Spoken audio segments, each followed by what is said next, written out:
Hello and welcome to learn with Hema's class my dear students. आज हम करने वाले हैं स्टैंडर्ड 10th का मराठी सब्जेक्ट और उसके लेसन नंबर 15 का खरा नागरिक जो है चैप्टर का नाम, उसका क्वेश्चन आंसर्स। तो चैप्टर तो मैंने आपको एक्सप्लेन कर दिया है, इसका लिंक आप डिस्क्रिप्शन बॉक्स में देख सकते हैं। अब इस वीडियो में मैं आपको इसके सारी कृति, स्वमत, ये सब एक्सप्लेन करने वाली हूँ।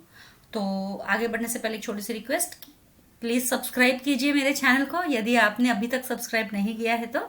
और अगर आपने मेरे चैनल को सब्सक्राइब कर दिया है तो वेरी वेरी थैंक यू। और प्लीज अपने फ्रेंड्स के साथ भी जरूर से शेयर कीजिए और मुझे आगे 100K तक पहुंचने के लिए मदद कीजिए। अब ये जो हमारा पहला क्वेश्चन है वो है कृति करना है हमें।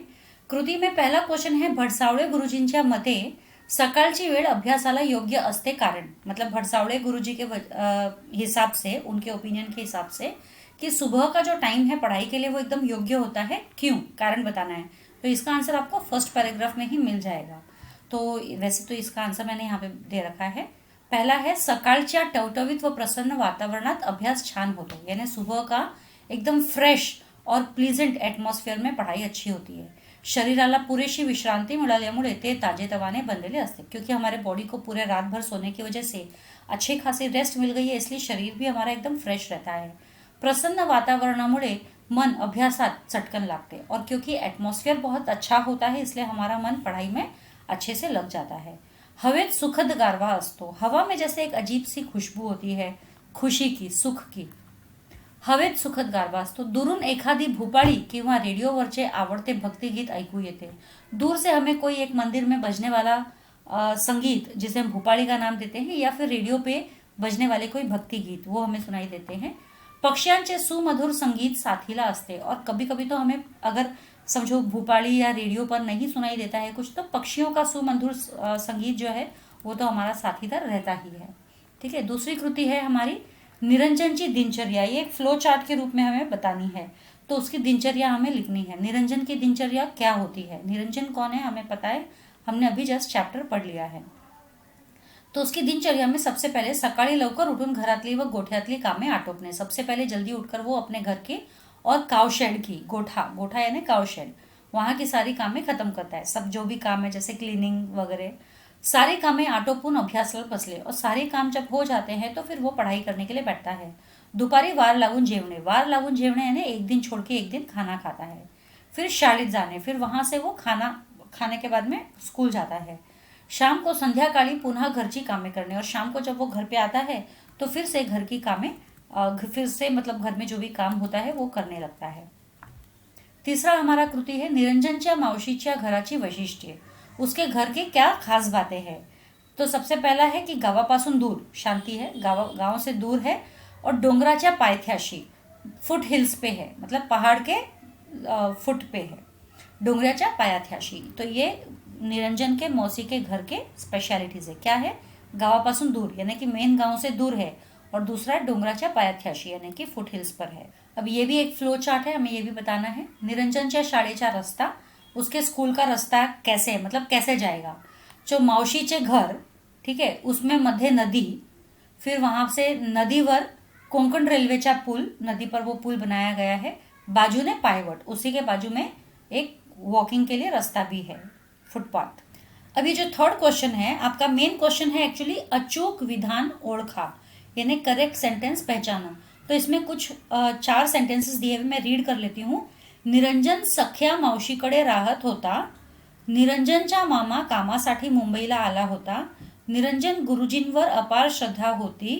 निरंजनचा मामा वारंवार भेटायला येत होता। तो इन सभी में से जो करेक्ट आंसर है वो है निरंजनची गुरुजींवर अपार श्रद्धा होती। बाकी सब जो है वो रॉन्ग है, क्योंकि निरंजन की मासी भी वो दूर की मासी थी, सगी मासी नहीं थी। निरंजन का मामा काम के लिए मुंबई गया था, आला होता नहीं, गया था, गेला होता। आणि निरंजनचा मामा वारंवार भेटायला येत होते, मतलब वो बार बार मिलने आता था टाइम टू टाइम, तो ये भी गलत है। तो सबसे करेक्ट सेंटेंस यही है कि निरंजन का उनके गुरुजी पर अपार श्रद्धा थी। ठीक है। नेक्स्ट जो है हमारा, पुढील प्रश्नांची उत्तरे निरंजनला पाठ होती। कौन से क्वेश्चंस का आंसर्स निरंजन को आता था, ये भी टेक्स्ट बुक आप रीड करोगे तो वो मैंने आपको पूरा कराया था। जब वो सिविक्स पढ़ने लगता है तो क्या क्या क्वेश्चंस बोलता है, जिसके आंसर्स उसे सब आते थे। तो पहला है, नागरिकांची कर्तव्य कोणती, सिटीजन्स की ड्यूटीज क्या है। उत्तम नागरिक कुणाला म्हणावे, बेस्ट सिटीजन हम किसे कहेंगे। लोकसभा म्हणजे काय? Lok Sabha means what? ग्रामपंचायतीचा प्रमुख कौन और ग्रामपंचायत का हेड कौन होता है? तो ये सारे क्वेश्चंस के आंसर्स उसे मुंह जुबानी थे. अब जो दूसरा है, ये हमारी नेक्स्ट कृती आहे. या विषयाचा पेपर झाला की परीक्षा संपली. या हा विषय जरा अवघड होता. अभी दोनों का भी आंसर एक ही है कि ये एग्जाम कौन सी एग्जाम थी? लास्ट एग्जाम ये खत्म हो गई कि एग्जाम्स खत्म, और ये सब्जेक्ट जो है वो डिफिकल्ट भी था. तो क्या है आंसर उसका? नागरिक शास्त्र. तो नागरिक शास्त्र उनका लास्ट पेपर भी था और वो डिफिकल्ट भी था. अब ये जो क्वेश्चन है उसके अंदर घटना आपको दी गई है क्वेश्चन में, इसका परिणाम हमें लिखना है. तो क्वेश्चन में यही है, निरंजनच्या आई वडिलांचे निधन, ये घटना है. ये उनके निरंजन के मम्मी पापा की डेथ के बाद में परिणाम क्या हुआ? मामाने काही दिवस सांभाळ करून निरंजनला मावशीकडे आणून सोडले. यानी मामा ने कुछ दिन तो संभाला उसको, निरंजन को, लेकिन फिर उसके बाद में उसने अपने मौसी के पास में लाके छोड़ दिया, उसके मौसी के पास. फिर दूसरा घटना, निरंजनच्या परीक्षेत पहिला नंबर यायचा. तो इसका परिणाम क्या होता था? त्याच्या वह्या पुस्तकांचा खर्च भडसावळे गुरुजी करायचे. जब निरंजन फर्स्ट आता था एग्जाम में तो उसका रिजल्ट क्या होता था कि भडसावळे गुरुजी जो है उसके सारे स्टेशनरीज का, फीस का वगैरह पैसा भर देते थे. नेक्स्ट, मौशीच्या घराचा पत्ता. अगर मौशी के घर का पत्ता बताना है तो कैसे बताएंगे? चिपळूण शहरात लागच्या एका उपनगरात. तो चिपळूण शहर से लगकर एक छोटे गांव में. गावापासून दूर डोंगराच्या पायथ्याशी, और गांव से भी दूर फुट हिल्स पे. गावापासून दूर डोंगराच्या पायथ्याशी. नेक्स्ट है, भडसावळे गुरुजींनी निरंजनला केलेली मदत. भडसावळे गुरुजी निरंजन को कैसे मदद करते थे? सबसे पहला तो है वह्या पुस्तकांचा खर्च, जो भी उसके बुक्स का, स्टेशनरीज का खर्च आता था वो लगाते थे. और दूसरा है वार लागून दिले. वार लागून दिले यानी अलग अलग दिन अलग अलग बड़े रिच पीपल के यहाँ पे उसको नंबर लगा दिया कि वो उस दिन वहां जाके खाना खाएगा. अब नेक्स्ट है, चौकटी पूर्ण करा. निरंजनचा राहिलेला शेवटचा पेपर, कौन सा पेपर बच गया था? नागरिक शास्त्राचा. निरंजनची अपार श्रद्धा होती. किसके ऊपर थी अपार श्रद्धा? भडसावळे गुरुजींवर. गुरुजींचा निरंजन होता. गुरुजी के लिए निरंजन क्या था? उनका लाडका विद्यार्थी. निरंजनच्या काही दिवस सांभाळ करणारे, कुछ दिन संभालने वाला निरंजनचे मामा. उसके मामा ने उसे कुछ दिन संभाला. निरंजनच्या परीक्षेत नेहमी नंबर येई. कौन सा नंबर आता था एग्जाम्स में? उसका पहला नंबर. अब ये है कारणे लिहा. निरंजन भडसावळे गुरुजींचा लाडका विद्यार्थी होता. कारण, मतलब क्वेश्चन तो ये फर्स्ट लाइन ही है कि निरंजन भडसावळे गुरुजी का बहुत ही फेवरेट स्टूडेंट था. क्यों? तो अतिशय प्रामाणिकपणे काम आणि अभ्यास करायचा. क्यों वो एक फेवरेट स्टूडेंट था? क्योंकि वो एकदम ऑनेस्टली अपना काम और अपनी पढ़ाई करता था. नेक्स्ट क्वेश्चन है, निरंजन वार लागून जेवायचा. क्यों वो ऑल्टरनेट डेज, कभी इसके घर कभी उसके घर पे पहले खाना खाता था, या अपने ही घर में मौसी के घर में एक दिन छोड़ के एक दिन खाना खाता था? कारण मौसीची परिस्थिति यथातथाच होती, क्योंकि उनके मौसी की परिस्थिति, फाइनेंशियल कंडीशन भी ऐसे ही चल रही थी, टूटी फूटी थी, मतलब कुछ खास अच्छी नहीं थी. अब ये स्वमत है, हमें स्वमत करना है. तुम्हाला अभिप्रेत असलेली आदर्श विद्यार्थ्यांची गुणवैशिष्ट्ये लिहा. मतलब एक आइडियल स्टूडेंट कैसा होना चाहिए? आदर्श विद्यार्थी यानी कि एक आइडियल स्टूडेंट जिसको देखकर लोग उससे इंस्पायर हो और उसके जैसा बनने की कोशिश करें. तो क्या गुण वैशिष्ट्य होनी चाहिए उनमें, क्या क्वालिटीज होना चाहिए एक आदर्श विद्यार्थी में, एक आइडियल स्टूडेंट में? आदर्श विद्यार्थी हा अभ्यासात हुशार असायला हवाच. क्योंकि आदर्श विद्यार्थी चाहिए आपको, एक आइडियल स्टूडेंट चाहिए तो वो पढ़ाई में तो होशियार होना ही चाहिए. अभ्यासात हुशार असायला हवाच मतलब होना ही चाहिए पढ़ाई में होशियार. पण तो खेळात व सांस्कृतिक कार्यक्रमातही कुशल असायला हवा. मतलब पढ़ाई में तो चाहिए ही अच्छा, लेकिन उसके साथ साथ वो खेल में और सांस्कृतिक कार्यक्रम यानी कल्चरल एक्टिविटीज वगैरह में, फंक्शंस वगैरह में, उसमें भी वो एकदम स्किल्ड होना चाहिए. गुरुजनांना आदर देणारा, जो भी उसके बड़े बुजुर्ग है, गुरु है, उन सबको रिस्पेक्ट करने वाला, त्यांची शिकवण मानणारा, और वो जो भी पढ़ाए, सिखाए, समझाए, एडवाइस दे वो सब माने व ती शिकवण कृतीत आणणारा असला पाहिजे. और वो जो भी गुरुजी पढ़ाते हैं उसको प्रॅक्टिकल लाईफ में भी अपनाना चाहिए. तसेच तो मोठ्या माणसांना मान देणारा असावा. वो बड़े बड़े लोगों को, मोठ्या माणसांना यानी एल्डरली पीपल को रिस्पेक्ट देने वाला हो. कुटुंबातील प्रत्येकाला समझून घेणारा, फैमिली में सभी लोगों को समझ के लेने वाला. मतलब किसी से झगड़ा नहीं करना, अब जिद नहीं करना, वैसा कुछ नहीं. कैसे सब चल रहे हैं उसके हिसाब से सबके ताल में ताल मिलाकर चलना. आई वडिलांवर खूप प्रेम करणारा, मतलब अपने मम्मी पापा से बहुत ज़्यादा प्यार करने वाला, चांगले वागणारा हवा, अच्छा बिहेव करने वाला होना चाहिए. आदर्श विद्यार्थी आपल्या मित्रांमध्येही प्रिय असायला हवा. और आदर्श स्टूडेंट वो होता है, आइडियल स्टूडेंट वो होता है जो अपने फ्रेंड्स के बीच में भी बहुत ही लवेबल होता है, उनके फ्रेंड्स भी उसे बहुत पसंद करते हैं. तो अत्यंत शिस्त प्रिय असायला हवा और एकदम डिसिप्लिन्ड होना चाहिए. शिस्त प्रिय मतलब he should be a discipline lover. व सामाजिक बांधिलकी मानणारा हवा. सामाजिक बांधिलकी मानणारा हवा मतलब एक सोसायटी में एक प्रॉपर रिलेशन्स मेंटेन करने वाला होना चाहिए. समाजाच्या सुखादुखात सहभागी होणारा व अडीअडचणीला धावून जाणारा हवा. समाज में अगर कभी भी किसी को भी जरूरत पड़े उसके दुख में सुख में, तो उसके दुख में सुख में वो सहभागी हो, पार्टिसिपेट करे, मतलब उसका जो भी है शेयर करे, उसका सुख या दुख जो भी है. और जो भी अगर किसी को प्रॉब्लम हो रही है सोसायटी में तो उसको भाग कर जाए उसको हेल्प करने के लिए. आपल्या शेजाऱ्या पाजाऱ्याबरोबर त्याचे संबंध आपुलकीचे व स्नेहाचे असावेत. और अपने नेबर्स के साथ में, फ्रेंड्स के साथ में, रिलेटिव्स के साथ में, सभी के साथ में उसके रिलेशन जो है एकदम अपनेपन वाले होने चाहिए. मानवतावादी मूल्ये अंगी असलेला असा आदर्श विद्यार्थी हा सर्व गुण संपन्न पाहिजे. और मानवतावादी मूल्य मीन्स ह्यूमैनिटी को फेवर करे, ऐसे वैल्यूज होने वाला, उसे ही हम आदर्श विद्यार्थी कहेंगे. तो ये जितने भी हमने क्वालिटीज यहाँ पे बताए हैं आज के तारीख में, ये सारे के सारे क्वालिटीज बहुत कम हमें दिखाई देते हैं, लेकिन इम्पॉसिबल नहीं है. अगर आप भी चाहो एक आइडियल स्टूडेंट बनना तो ये आप ऐसा फॉलो कर सकते हो. निरंजनच्या जड घडणीत भडसावळे गुरुजींच्या मोलाचा वाटा आहे ते स्पष्ट करा. अब निरंजन का जो पालन पोषण हो रहा है, उसका जो अपब्रिंगिंग हो रहा है, जड़न घड़नीत मतलब उसका जो अपब्रिंगिंग हो रहा है, उसके अंदर भडसावळे गुरुजी का बहुत ही वैल्यूएबल कंट्रीब्यूशन रहा है, वो हमें स्पष्ट करना है, बताना है कैसे कि भडसावळे गुरुजी निरंजन के अपब्रिंगिंग में किस तरह से हेल्पफुल है. निरंजन स्वतःचे काम आणि अभ्यास प्रामाणिकपणे करीत असे. निरंजन अपना खुद का और अपने घर का काम भी एकदम प्रामाणिकपणे ऑनेस्टली करता है. त्यामुळे भडसावळे गुरुजींचा तो आवडता विद्यार्थी होता. इसीलिए भडसावळे गुरुजी का वो एक बहुत ही फेवरेट स्टूडेंट हो गया था. गुरुजींचे निरंजनवर खूप प्रेम होते. गुरुजी का तो निरंजन के ऊपर बहुत प्यार था, गुरुजी बहुत प्यार करते थे उससे. वह निरंजन जी गुरुजीवर खूप श्रद्धा होती और निरंजन भी गुरुजी के ऊपर बहुत श्रद्धा रखता था, फेथ रखता था कि गुरुजी जो कहेंगे वही सही है, गलत तो वो बोल ही नहीं सकते, ना कभी गलत सिखा सकते हैं. ऐसी फेथ निरंजन को गुरुजी पे थी. गुरुजींनी अनाथ असलेल्या निरंजनला पडेल ते काम कर, रडत बसू नको, असा मोलाचा सल्ला दिला होता. गुरुजी ने इस अनाथ बच्चे को, निरंजन को ऐसा कहा था कि पडेल ते काम कर, जो काम तुझे मिलेगा वो कर और रोते मत बैठ, असा मोलाचा सल्ला दिला होता. निरंजन वार लागून जेवत असे. निरंजन जो है एक दिन छोड़ के एक दिन खाना खाता था, क्योंकि उसको समझ में आ गया था उसके मौसी की फाइनेंशियल कंडीशन इतनी नहीं है कि रोज उसको खाना मिल सके, इसलिए वो वार लगा के मतलब ऑल्टरनेट डेज में खाना खाता था. त्याची अभ्यासातली चांगली प्रगती पाहून भडसावळे गुरुजींनी त्याला नवाजलेल्या माणसाच्या घरी वार लागून दिले. एवढेच नव्हे तर त्याच्या वह्या पुस्तकांचा खर्चही गुरुजींना केला.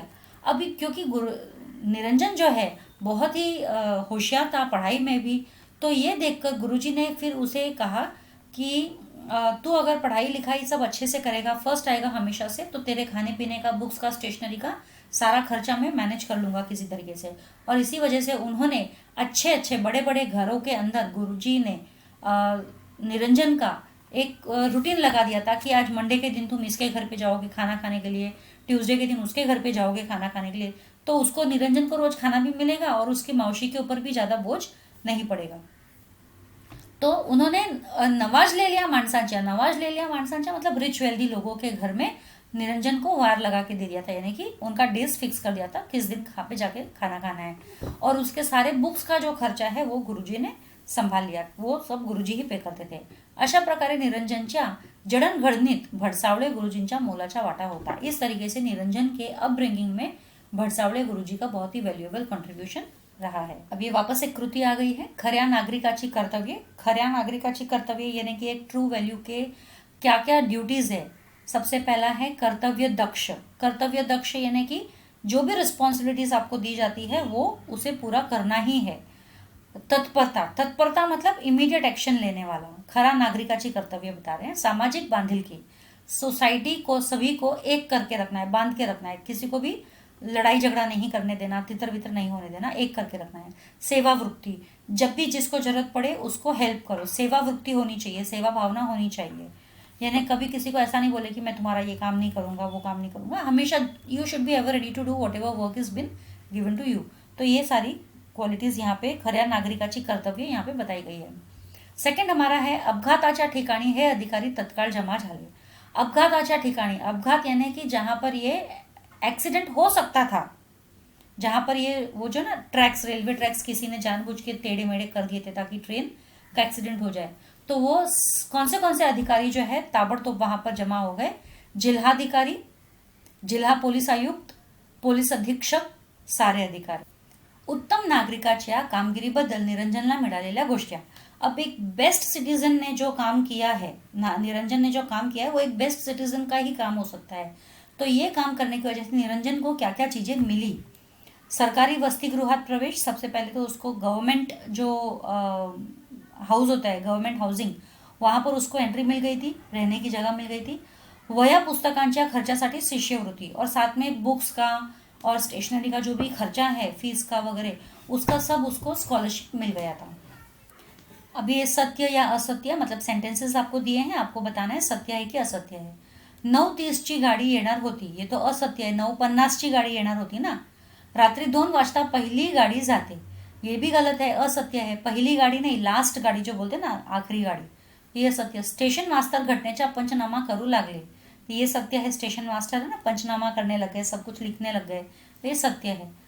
अपघात निरंजनच्या चाणाक्षपणेमुळे टळला, मतलब उसके क्लेवरनेस की वजह से ये अपघात जो है टल गया, ये भी सत्य है।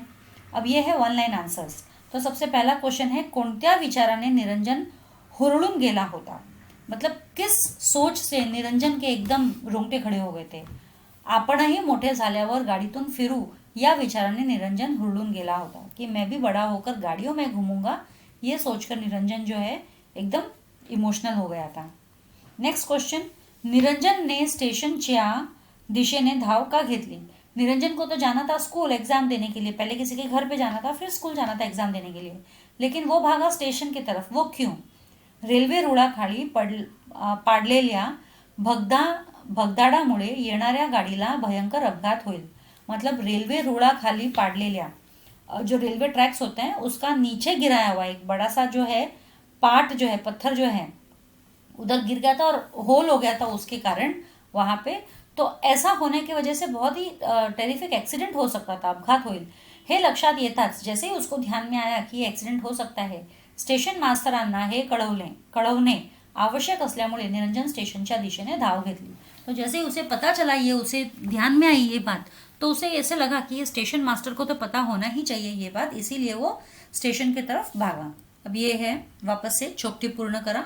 लोकांच्या या प्रवृत्तीची निरंजनला राग आली, क्या कौन से बिहेवियर की वजह से निरंजन को गुस्सा आया? लोगों के कौन से बिहेवियर की वजह से? बेफिक्र प्रवृत्ति, यानी कि एकदम बेफिक्र रहते, बिंदास रहते, किसी को अगर नुकसान हो रहा है तो उनको कुछ पड़ी नहीं है, इसी वजह से निरंजन को गुस्सा आ रहा था। रुड़ा खाली पड़लेले, रुड़ के नीचे, रेलवे ट्रैक्स के नीचे क्या गिरा था वहां पे? भले मोटे भगदाड़ यानी बड़ा सा एक स्टोन गिरा था वहां पे, होल, और जिसके कारण ऊपर ट्रैक्स पे होल हो गया था। पंचनामा करणारे, इंस्पेक्शन करने वाले कौन थे? Station master. निरंजनच्या चाणाक्षपणामुळे टळलेला, निरंजन के क्लेवरनेस की वजह से क्या टल गया? मोठा अपघात, बहुत बड़ा एक्सीडेंट होते होते बच गया। निरंजनच्या घरी आलेली मोठी माणसे, निरंजन के घर पे कौन कौन से लोग आए थे? जिलाधिकारी, मुख्याध्यापक, भरसावळे गुरुजी, है ना, कलेक्टर, उसके स्कूल के प्रिंसिपल और भरसावळे गुरुजी, ये सभी निरंजन के घर आए थे।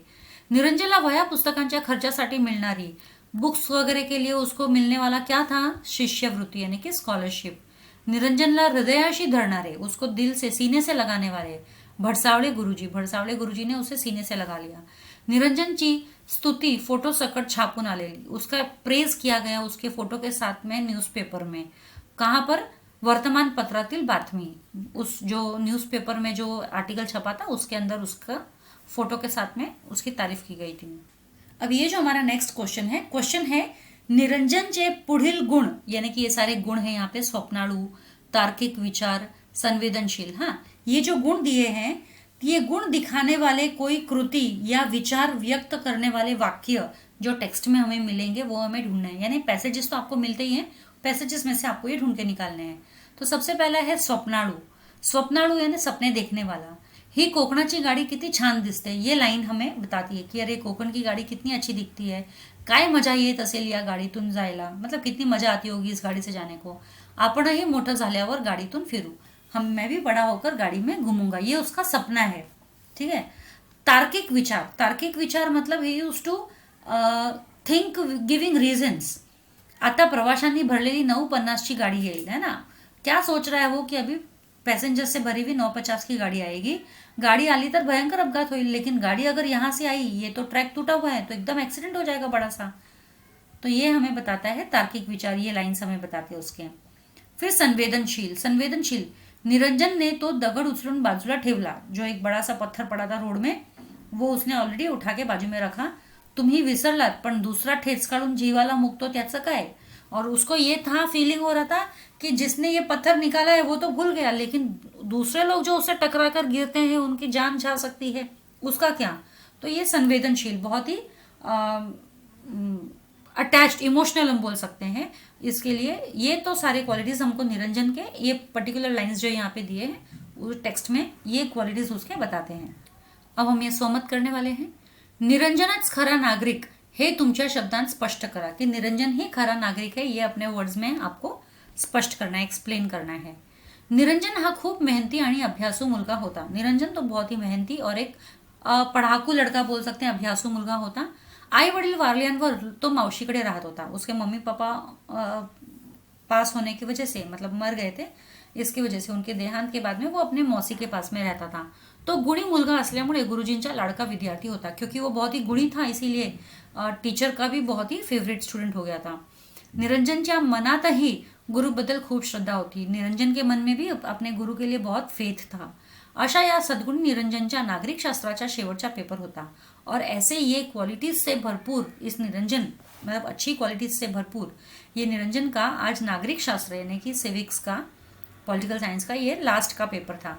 त्या दिवशी त्याला रेल्वे रुळाशी घातपाताच्या खुणा दिसल्या। तो उस दिन उसे रेलवे ट्रैक्स के साथ में किसी ने मस्ती की है और इसकी वजह से बहुत बड़ा एक्सीडेंट हो सकता है, ऐसे उसको कुछ साइन्स वहां पे दिखे। त्याने तत्परतेने या घातापाताची माहिती स्टेशन मास्टरला दिली। तो उसने बिना कोई टाइम वेस्ट किए फटाफट जाके स्टेशन मास्टर को ये सारी इन्फॉर्मेशन दे दी। त्याने परीक्षा न देता किंवा वैयक्तिक स्वार्थ न पाहता एका नागरिकाचे कर्तव्य पार पाडले। तो उसने अपनी एग्जाम नहीं दी।